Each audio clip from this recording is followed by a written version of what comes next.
하나님 말씀 보겠습니다. 빌립보서 1장. 하나님의 말씀은 빌립보서 1장 19절부터 30절까지 교독하겠습니다.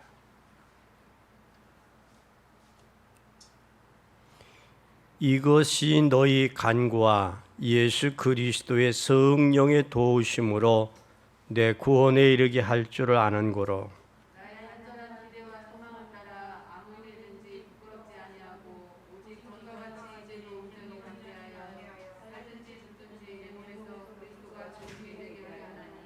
이는 내게 사는 것이 그리스도니 죽는 것도 유익함이라. 그러나 만일 육신으로 사는 이것이 내일의 열매일진데 무엇을 가리는지 나는 알지 못하노라. 내가 그 두 사이에 끼어 있으니 떠나서 그리스도와 함께 있을 욕망을 가진 이것이 더욱 좋으나 그러나 내가 이 시대에 거하는 것이 너희를 위하여 더 유익하리라. 내가 살 것과 너희 믿음의 진보와 기쁨을 위하여 너희 무리와 함께 거할 이것을 확실히 아노니 내가 다시 너희와 같이 있으므로 그리스도 예수 안에서 너희의 자랑이 나를 인하여 풍성하게 하게 하리라. 오직 너희는 그리스도 복음에 합당하게 생활하라. 이는 내가 너희를 가보나 떠나 있으나 너희가 일심으로 서서 한 뜻으로 복음의 신앙을 위하여 협력하는 것과 아무 일에든지 대적하는 자를 인하여 두려워하지 아니하는 이 일을 듣고자 하리라. 이것이 저에게는 멸망의 경고요 너희에게는 구원의 경고니 이는 하나님께로부터 난 것이니라. 그리스도를 위하여 너희에게 은혜를 주신 것은 다만 그를 믿을 뿐 아니라 또한 그를 위하여 고난도 받게 하려 하심이니라. 너희에게도 같은 싸움이 있으니 너희가 내 안에서 공부하여 이제는 내 안에서 듣는 바니라. 아멘. 오늘 봉독한 말씀을 통해서 여러분에게 은혜가 되시기를 예수님의 이름으로 간절히 축원합니다. 여러분, 예수님은 내 믿음대로 될지어다 그랬어요. 그럼 우리는 믿음이 중요하죠. 그렇죠? 여러분에게 지금 여러분이 아무 생각 없이 허망한 일을 계속 한다면 여러분은 믿음이 이상하게 될 거예요. 이상하게 될 뿐만 아니라 이상한 결과는 계속 올 수밖에 없어요. 근데 지금 바울은 빌립보 교회를 통해서 뭐라고 말하고 있느냐? 여러분이 가지고 있는 간절한 소망, 그 소망과 기대가 뭐냐 그거예요. 여러분의 소망과 간절한 소망과 기대가 뭐냐? 오늘 바울은 20절에 그 고백을 하고 있어요. 나의 간절한 기대와 소망을 따라 아무 일에든지 뭐하지 않고 부끄럽지 않기를 바란다. 부끄럽지 않다. 나의 기대도 나의 소망도 부끄럽지 않다라는 사실. 그것은 내가 실제로 하나님이 주시는 뭐를 얻으면 힘을 얻으면 하나님이 주시는 힘을 얻으면 방법을 찾아야 돼요. 힘 얻는 방법을. 그런데 내가 실제로 하나님이 주시는 힘을 얻어야 되지 그것을 얻지 못하면 안 된다는 사실이에요. 그럼 하나님이 주시는 힘을 어떻게 해야 되느냐라는 거예요. 그래서 오늘 여러분이 여기에서 더 하나 생각해야 될 것은 여러분이 지금 세계 현장을 내다본다면 오늘 내다보면서 오늘 예배를 드리면 좋겠어요. 여러분들이 세계 현장을 보면서 예배를 드릴 때 성령께서 역사하시면 여러분의 사업도 여러분의 현장도 힘이 나고 어둠은 물러가게 돼 있어요. 그래서 오늘 우리는 현장을 봐야 될 절대성이 여기에 필요한 거예요. 현장을 볼 때에 하나님이 주신 힘을 얻어야 될 이유가 여기 있는 거예요. 하나님이 주신 힘을 얻고 공급받아야 될 이유가 여기 있는 거예요. 그때 우리는 감사를 찾게 돼요. 감사를. 하나님이 주시는 힘을 얻고 나의 간절한 기대와 소망을 따라 하나님이 아무 일이든지 뭐하지 아니하는 부끄럽지 않는 삶이 될 때 하나님은 여러분들에게 성령 충만의 힘을 주실 것이고 또한 여러분들에게 막힌 문들이 열리게 될 것이고 또한 하나님은 여러분들 통해서 말씀이 성취될 것이고 또한 여러분들을 통해서 제자가 일어날 것이고 여러분의 삶의 현장에 증거가 일어난다는 사실을 기억해야 됩니다. 어떻게 하면 되느냐? 오늘 요에서 2장 28절에는 그런 말씀을 해요. 그 후에 내가 내 영을 만민에게 부어주리니 너희 자녀들은 장래일을 말하며 너희의 늙은이들은 꿈을 꾸며 너희 젊은이들은 이상을 볼 것이다 라고 말씀했어요. 꿈을 꾸고 장래 환상을 보고 이상을 볼 것이다. 장래일을 말할 것이다. 이것은 바로 뭐냐? 우리가 믿음으로 할 때 받을 수 있다라는 거예요. 사도행전 1장 8절에 오직 성령이 너희에게 임하시면 너희가 권능을 받고 예루살렘과 온 유대와 사마리아 땅 끝까지 이르러 내 증인이 되리라 하셨으니 우리가 성령 충만하면 우리가 힘을 얻고 힘을 얻으면서 그 간절한 기대와 소망과 기대가 성취되고 또 성취되면서 하나님이 이 땅에 살아가는 이유와 목적을 발견할 수 있다라는 사실입니다. 그러면 우리는 어떻게 해야 되느냐? 간절한 기대와 소망이 성취돼야 되는데 간절한 기대와 소망이 성취되기 위해서는 어떻게 해야 되느냐? 첫째, 내 인생에 전환점이 있어야 돼요. 전환점. 오늘 이 고백을 했던 바울이 빌립보 교회의 성도들을 향하여 했던 그 간절한 기대와 소망, 그리고 내가 하나님 앞에 어떤 일을 하든지 부끄럽지 않는 삶을 살기를 원한다라고 고백했던 이 바울은 다메섹 도성에서 사도행전 9장 1절에서 15절의 다메섹 도성에서 결단하는 전환점이 일어났어요. 우리도 하나님 앞에 인생의 전환점이 발견되어지겠느냐, 전환점을 발견했느냐 못했느냐의 차이는 엄청나다는 사실이에요. 그래서 우리는 이 인생의 전환점이 우리에게도 있어야 된다. 있어야 된다. 그러면 사도의 창세기 13장 18절에 아브라함이 뭐 할 때? 하나님 앞에 단을 쌓을 때 아브라함이 장막을 옮겨 헤브론에 있는 마므레 상수 숲으로 이르러 거기 거하여 여호와를 위하여 뭐 했냐? 제단을 쌓았다는 거예요. 누구하고 헤어졌어요? 그의 사랑하는 조카 롯과 헤어지고 나서 그가 하나님 앞에 뭐 했냐? 제단 쌓았다. 제단 쌓고 하나님을 향하여 바라보는 그런 기회가 됐어요. 그 제단 쌓으면서 아브라함이 결단하는 전환점이 됐어요. 그때 롯의 세상을 따라갔던 소돔과 고모라를 따라갔던 롯의 모습과 하나님 앞에 제단을 쌓으며 기도했던 아브라함의 모습을 우리는 볼 수 있어요. 여기 아브라함은 하나님의 복의 근원으로 축복하시고 부르셨어요. 그리고 그를 통해서 하나님이 얼마나 귀중한 일을 하셨느냐. 조카 롯이 그렇게 좋아하던 소돔과 고모라를 멸할 때에 하나님께서 아브라함에게 의논하잖아요. 물어보잖아요. 하나님과 아브라함과 대화하잖아요. 내가 이 소돔성을 멸할 것이다.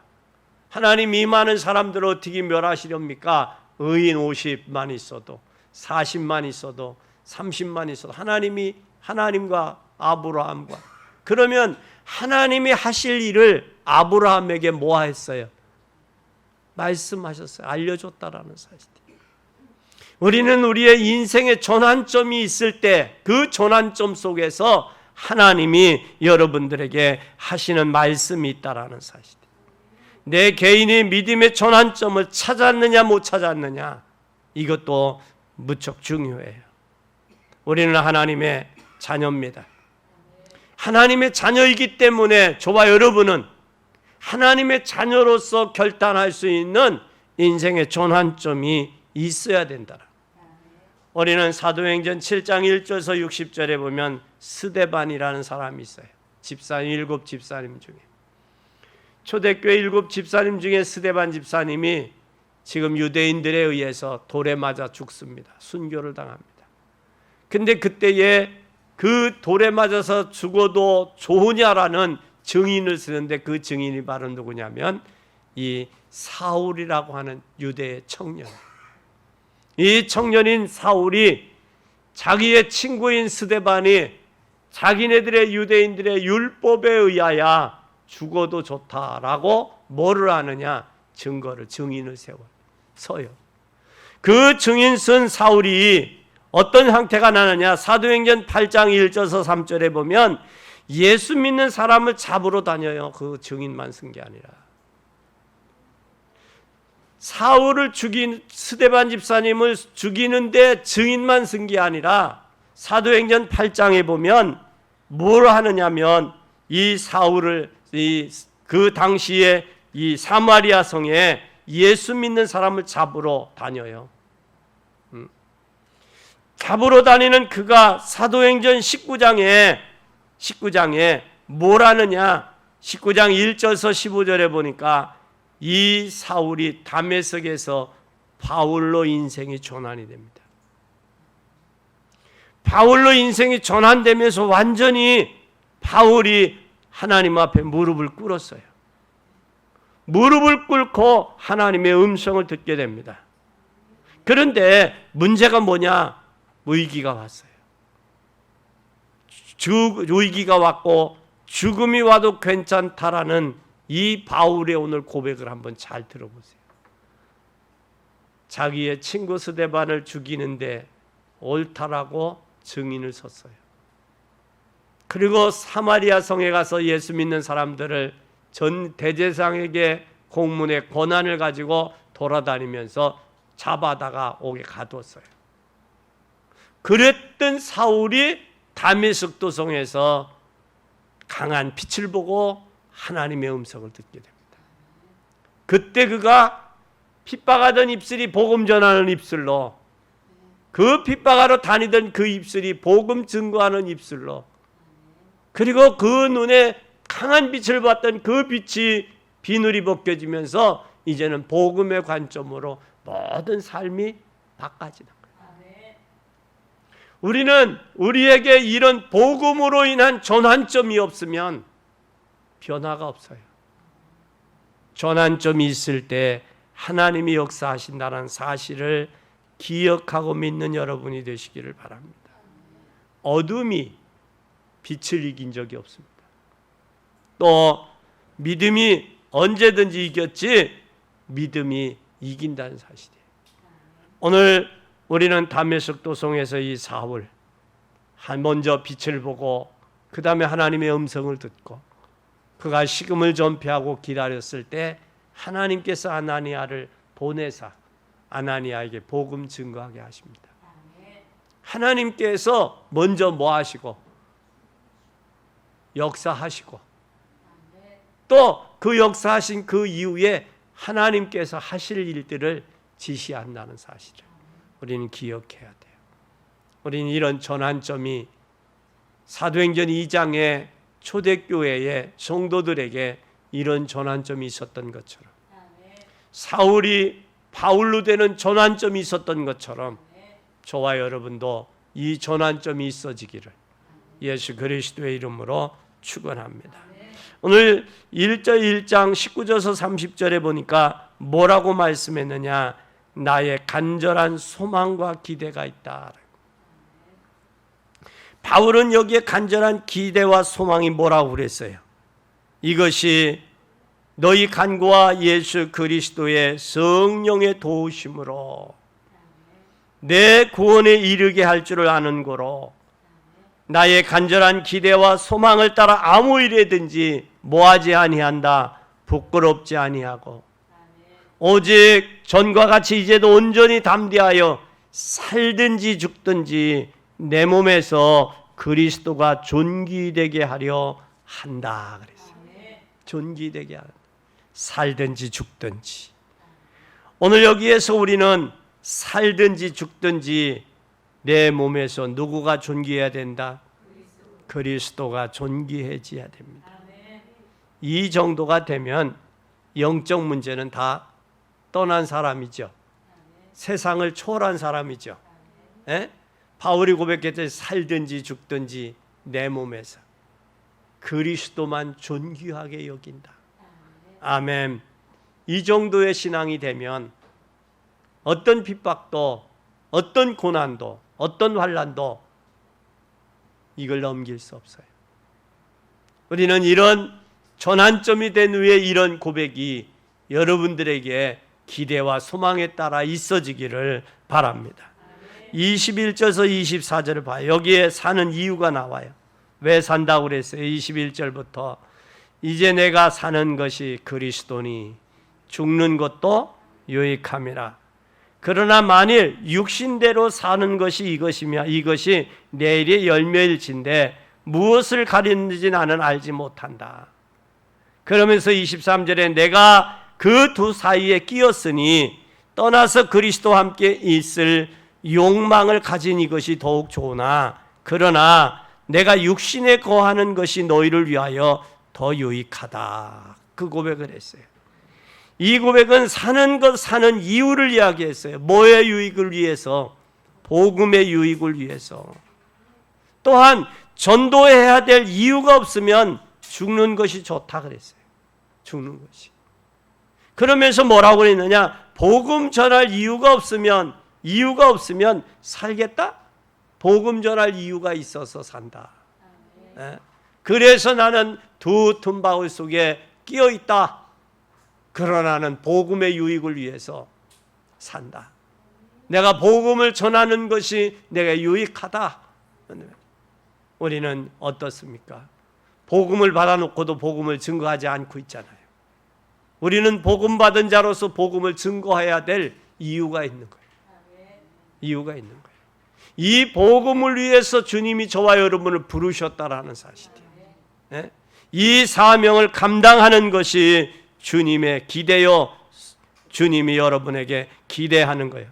간절히 기대하고 소망하는 거예요. 그것이 하나님과 우리와 기대와 소망이 맞으면 누가 성취하느냐? 하나님이 성취해 가신다라는 사실이에요. 오늘 이것을 기억하고 믿는 여러분 되기를 바랍니다. 또 28절에 보세요. 뭐라고 말씀하고 있는지. 28절 보겠습니다. 아무 일에든지 대적하는 자를 인하여 두려워하지 아니하는 이 일을 듣고자 함이라. 이제는 너희에게는 멸망의 빈거요 저희에게는 멸망의 빈거요 너희에게는 구원의 빈거니 이는 하나님께로부터 난 것이다. 난 것이다. 우리는 반드시 두려워할 일 당할 때 두려워하지 마세요. 걱정할 일 당할 때 걱정하지 마세요. 왜 그러냐? 우리는 구원받은 하나님의 자녀라는 사실이에요. 구원받은 하나님의 자녀예요. 그렇기 때문에 이런 구원받은 하나님의 자녀이기 때문에 두려워하거나 걱정하거나 염려할 이유가 없어요. 그 두려워할 때 우리는 뭘 해야 되느냐? 생각과 기도를 올바로 해야 돼요. 하나님 앞에 생각하고 기도하라는 거예요. 뭘 가지고? 복음 전해야 된다. 그러니 하나님 내 병을 치료해 주세요. 내가 연약한 중에 있지만 하나님 복음으로 복음 증거해야 돼요. 그래서 기도해야 돼요. 기도해야 돼요. 그럴 이유가 있으면 기도해야 돼요. 불평하고 원망할 이유가 있으면 기도해야 돼요. 내 환경과 현실이 안 좋다면 기도해야 돼요. 현실과 환경이 내가 바뀌지 않는 한 현실과 환경은 안 바뀌어요. 사람이 먼저 바뀌어야 현실과 환경이 바뀌어요. 내가 바뀌어야 내 마음이 바뀌어야 생각이 바뀌고 마음과 생각이 바뀌어요. 이게 바뀔 때 하나님이 그 속에 역사하는 줄 믿으시기를 바랍니다. 그때 29절에 그랬어요. 뭐라고 그랬어요? 잘 보세요. 그리스도를 위하여 너희에게 은혜를 주신 것은 다만 믿을 뿐 아니라 또한 그를 위하여 고난도 받게 하려 합니다. 왜 하나님이 은혜를 주셨어요? 왜 하나님이 저와 여러분에게 축복해 주셨어요? 그리스도를 위하여 고난도 받게 하기 위해서요. 네? 여러분, 우리가 은혜가 더 크면 고난은 작게 보여요. 그러나 내게 있는 고난이 커 보이면 은혜는 더 작아 보이는 거예요. 그런데 우리는 은혜의 눈으로 고난을 봐야 돼요. 고난의 눈으로 은혜를 봐야 돼요. 이건 세상 사람들은 고난의 눈으로 은혜를 봐요. 이건 세상, 그러니까 원망과 불평이 나오는 거예요. 믿음의 사람은 은혜의 눈으로 고난을 보는 거예요. 사건과 문제를 보는 거예요. 그러면 그 사건과 문제 속에 뭐가 있느냐? 하나님의 숨겨진 계획이 있어요. 아멘. 계획이 있다고요. 근데 그 계획을 모르니까 불평 원망하더라고요. 지난주 한 주간에도 그런 사건이 있었어요. 불평과 원망한 한 사람이 하나 있었는데, 그것이 하나님께서 숨겨진 계획이 있었는데 그 계획을 모르니까, 근데 계획을 발견하고 나니까 부끄럽죠. 그러니까 고난 뒤에는 반드시 하나님의 뭐가 있다? 계획이 있다라는 거예요. 그러면 우리는 고난을 보고 기뻐하고 즐거워하는 게 아니라 하나님의 은혜와 계획을 보고 기뻐하고 즐거워하면 고난은 어느샌가 사라져요. 그 고난이 고난 같지 않다고. 대다수 세상 사람들은 고난의 눈으로, 세상 고난으로 은혜를 봐요. 고난 가지고. 왜? 고난이 아프거든. 고난이 힘들거든. 고난이 무겁거든. 그런데 고난으로 보지 말고 하나님의 은혜로 뭐를 봐라? 고난을 봐라. 왜 하나님이 은혜를 주셨어요? 고난도 받게 하기 위해서 주신 거예요. 고난도. 근데 우리는, 사람들은 은혜가 좋지, 축복이 좋지, 고난이 좋은 건 아니거든. 그건 어린아이 신앙이에요. 고난이 와도 듬직하게 하나님의 뭘 바라보고 은혜를 바라보고 하나님의 그 약속을 믿으며 믿음으로 보는 거예요. 그때 하나님의 은혜가 주신 은혜가 너무 커서 고난은 고난으로 보이지 않는 거예요. 세상도 바라봄의 법칙이 있듯이 뭘 바라보느냐에 따라서 다르거든요. 은혜를 바라보고 하나님의 사랑을 바라보면서 그 고난을 넘길 수 있는 복된 여러분이 되시기를 바랍니다. 그래서 믿음의 수준은 복음을 위해 고난도 받을 수 있어야 된다.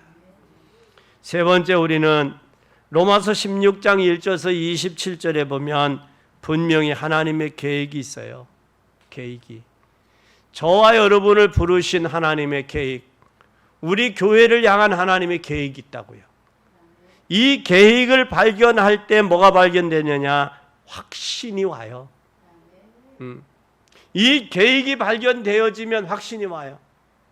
그걸 향해 천명이라고 그래요. 그걸 향해 사명이라고 그래요. 그걸 향해 소명이라고 그래요. 소명이라고 그래요. 우리는 하나님의 계획이 확실하면 그것이 나를 향한 하나님의 뭐다? 천명이고 사명이고 소명이 되는 거예요. 이게 되는 거예요. 오늘 여러분 이 사실을 꼭 기억하세요. 확신 가지고 하나님의 계획을 이루어 가자. 하나님의 계획을 이루어 가는데 구원 얻는 믿음은 뭐가 필요해요? 이 세상에서 나도, 내 자녀들도, 내 남편도, 내 주변의 사람들도 필요한 게 뭐예요? 구원입니다. 구원받아야 돼요. 구원받지 못하면 죄와 저주와 사단에게서 빠져나올 수가 없어요. 구원받을 때 빠져나올 수 있어요. 그 구원받을 수 있는 이름이 뭐냐? 사도행전 4장 12절, 천하인간에 다른 이름이 없어요. 예수 그리스도예요. 그리스도야말로 저와 여러분을 하나님 떠난 인생에서 하나님 만나고 죄와 저주에서 해방시키고 사단의 세력에서 우리를 구원하셨다라는 사실이에요. 이것이 바로 누구냐? 구원 얻는 믿음, 예수가 그리스도라는 이 사실을 기억해야 돼요. 그게 로마서 16장이에요.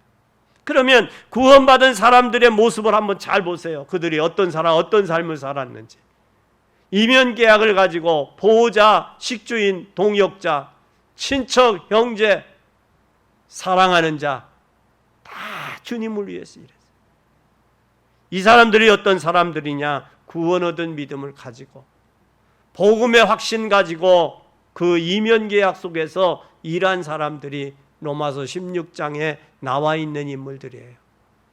그뿐만 아니라 하나님의 능력을 믿는 믿음이 있어야 돼요. 하나님은 전지전능하신 분이에요. 하나님은 무수불위하세요. 하나님은 능치 못한 일이 없으세요. 하나님은 눈에 보이지 않는 천군 천사도 동원하세요. 하나님은 내가 할 수 없다고 하나님이 할 수 없는 게 아니에요. 우리가 잘 아는 민수기 14장을 보아도 10명은 갈 수 없다고 그랬어요. 그러나 2명은 하나님이 하시면 한다라고 그랬어요. 그 결과가 이스라엘 백성들의 애굽에서 나와서 가나안 갔잖아요. 갔지요. 그걸 보고도 의심하잖아요. 가나안 땅에서도.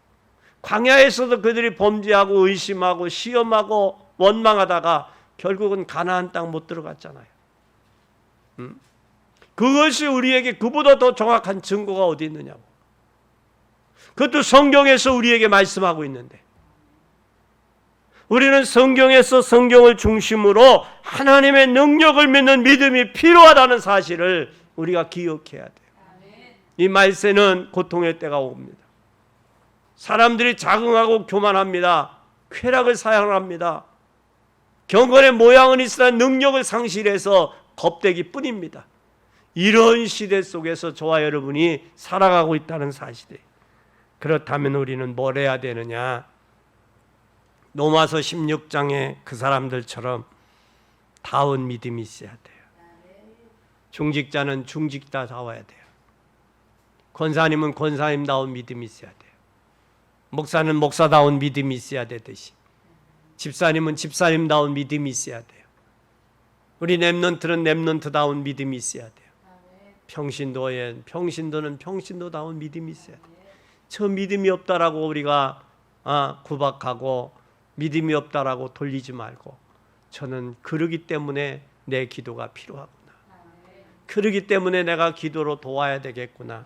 그 생각을 해야지 그걸 정지하고 그걸 뭐라고 나무라고 그리고 그 기를 죽여서 되겠어요? 아니지. 그래서 우리는 다운 믿음이 있어야 돼요. 다운 믿음. 이 사모님은 사모님다운 믿음이 있어야 돼요. 근데 이 믿음이 없다 그러면 문제가 되는 거예요. 그래서 우리는 지금 기회인 줄 알고 생을 걸 믿음을 준비하지 않으면 안 돼요. 오늘 바울은 여기에 뭐라고 그랬어요? 내가 죽어도 복음을 위해서 죽어도 좋대. 살든지 죽든지 내 몸에서 그리스도가 존귀하게 하려 한다. 그러나 내가 죽는 것보다는 살아있는 것이 너희들에게 유익이다. 빌립보 교회 성도들에게 그러잖아요. 에? 우리는 내 남은 생에 이제는 남은 생애를 걸을 만한 믿음이 있어야 돼요. 확신이. 그래야 믿음의 진보가 나타나요. 이런 진보가 있어야 돼요.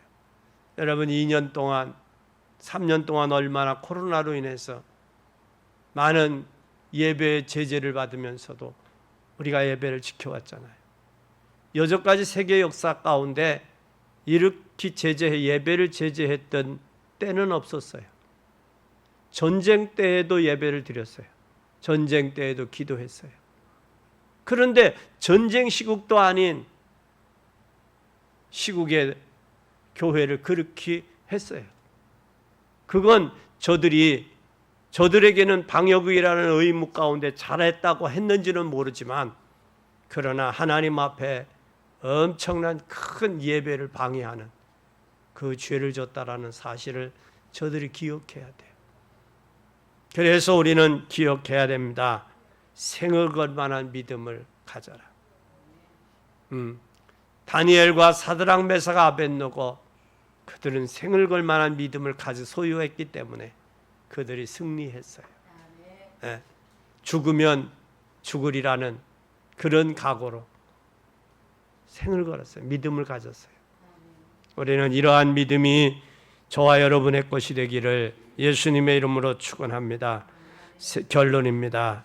오늘 빌립보서 1장 6절을 보세요. 너희 속에 착한 일을 시작하신 이가 그리스도의 예수의 날까지 이루실 줄을 우리가 뭐한다? 확신한다. 언제까지 이룬다? 그리스도 예수의 날까지. 때가 있다 그 말이야. 예? 반드시 때가 있다. 그리스도의 예수의 날까지. 아멘. 그런데 빌립보서 3장 21절에 그랬어요.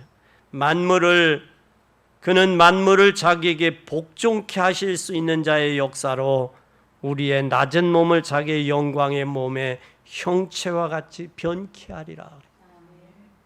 우리의 낮은 몸, 우리 부패하고 후패한 몸을 영광의 몸으로 우리를 변하게 한다. 변하게 한다. 그러면서 말씀합니다. 빌립보서 3장 13절에 내게 능력 주시는 자 안에서 모든 것을 할 수 있다. 우리는 구원받은 하나님의 자녀는 간절한 기대와 소망은 그리스도 안에서, 능력 주시는 자에서 나의 소망과 나의 기대가 그분 안에 있다. 그러면 우리는 뭘 해야 된다? 내 인생의 전환점을 찾아라. 그리고 간절한 소망과 기대가 무엇인지 분명히 이야기하라, 하나님 앞에. 그리고 이제는 하나님의 계획이 무엇인지를 깨달아라. 깨닫고 헌신하고 깨닫고 봉사해라. 그렇게 된다면 이제 그리스도의 날까지 하나님께서 나를 지키시고 나를 보호하신다. 아멘. 그러면 이제는 세계를 어떻게 변화할 것인가? 세계를 어떻게 237 나라와 5천 종족, 더 나아가 천안의 70만 인구를 어떻게 살릴 것이냐? 그것은 단 다른 게 없어요. 내 힘으로는 안 돼요. 내 힘으로 될 수 있는 건 뭐냐? 기도할 수 있다는 거예요. 그래서 나는 성령 충만, 하루에 3번씩 하나님 성령 충만을 부어주시옵소서. 오순절날 마가다락방에 성령 충만의 역사로 불의 혀같이 갈라지는 역사가 있었고, 제자들이 15나라에서 몰려왔고 3천 제자가 일어났고 날마다 현장에 증거가 있었던 것처럼 하나님 나에게도 성령 충만 주세요. 내 남편에게도 주세요. 내 자녀들에게 주세요. 내 아내에게도 주세요. 그리고 내 사업의 현장에도 성령 충만을 주세요. 기도하며 하나님의 성령 충만을 통해서 어둠이 물러가게 되어 있습니다. 그리고 그 성령 충만할 때 모든 장소에 나에게 능력으로 충만하게 역사해 주세요. 어떤 사람을 만나든 누구를 만나든 어디를 가든 성령 충만으로 역사해 주세요. 그리고 모든 사건 가운데 하나님의 능력이 나타나도록 성령 충만함을 주세요. 그래서 우리는 이 복음, 이 믿음 가지고 여러분들이 승리자들이 되기를 바랍니다. 모두가 간절한 기대와 소망을 따라 부끄럽지 않는 그러한 여러분의 인생 여정의 삶이 되기를 예수 그리스도의 이름으로 간절히 축원합니다.